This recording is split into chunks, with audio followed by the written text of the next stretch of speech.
akan licin dan mulus-mulus saja. Karena pertama kita harus melihat sifat kehidupan kita ini seperti apa. Jangan berhayal ini bukan sorga, Bung. Ini kehidupan dunia. Dunia itu kata-kata dunu itu artinya rendah, ya, bukan ulu, ya. Ya, dunia itu udah yang rendah. Artinya bahwa pasti kita akan menghadapi kesulitan. Dan Allah juga memperingatkan kepada kita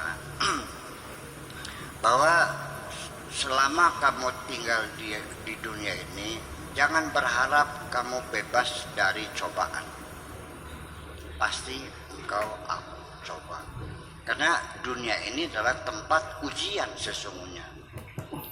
Jadi mataun ilahin sendiri ya sekedar boleh menikmatinya. Jadi sehingga akhirnya kebahagiaan kita itu apa sih? Kita mencari momentum yang tepat untuk menikmati kebahagiaan. Ya. Jadi gini, jadi mesti pola pikirnya gini. Allah mengatakan dengan jelas dan penuh dengan taukid, dengan penguatan kata, yaitu walanabluwannakum, ya, pasti dan pasti dan pasti.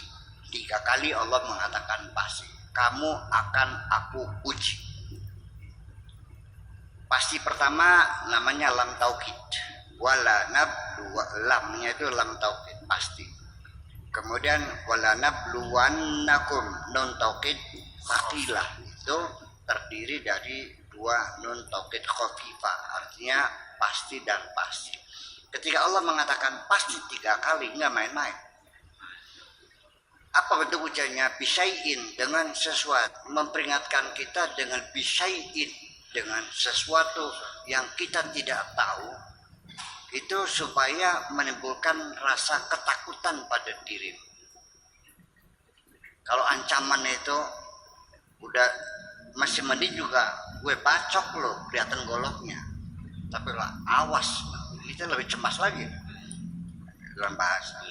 Bisa apa saja. Oh iyalah. Lalu setelah itu diuraikan minal khaufi, rasa takut.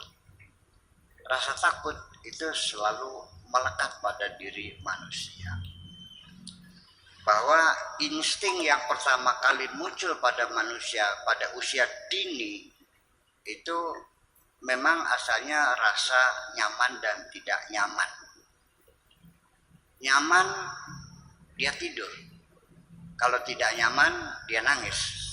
Setelah disusuin, ya tidur lagi, nyaman. Nah, kemudian rasa takut yang muncul pada anak-anak balita, anak kecil, itu takut jatuh. Ya, kalau kita belajar psikologi anak-anak, itu takut jatuh. Itu sangat besar sekali rasa takut jatuhnya. Sehingga anak itu ketika dia sudah seraan dari pinggir gitu, dia menangis ketakutan itu. Jadi rasa takut ini adalah memang pembawaan sejak kecil mula, dan itu rasa takut itu. Tetapi ketika takut itu ada perangsangnya, ada sesuatu yang memang wajar ditakuti, lihat ular, lihat macan, itu ketakutan yang wajar. Tetapi ketakutan itu kadang-kadang muncul tidak ada perangsangnya. Kok nggak ada apa-apa kok, remang-remang bulu roma. Nah itulah akhirnya sampai melihat wajah sendiri ketakutan, itu sudah namanya penyakit, namanya psikopat. Ya kan? Namanya fobia, rasa takut itu. Ya. Mau kencing sendiri takut. Di rumah takut. Semua ada ketakutan. Nah, ketakutan itu sampai akhirnya orang itu lari-lari sampai telanjang. Seperti ada yang mengejar-ngejar, itu sudah fobia. Kalau sudah begitu segera hubungi psikiater. Ya, itu. Dan seterusnya ada sebenarnya minal ju'i wa naqsimil amwal wal anfusi wa thamarati. Nanti tetap di penghujungnya adalah wa basyiris sabirin. Jadi hambatan itu hadapi saja. Yang penting jadi begini.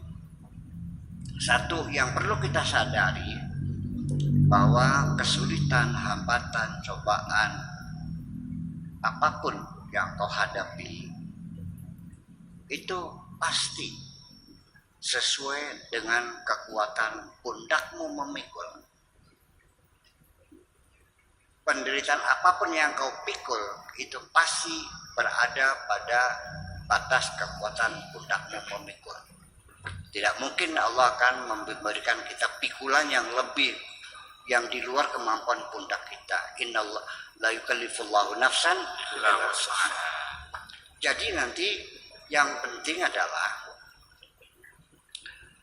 cara mengatasinya bukan memperkuat pundakmu, tapi dengan membangun kesabaran yang ada pada dirimu.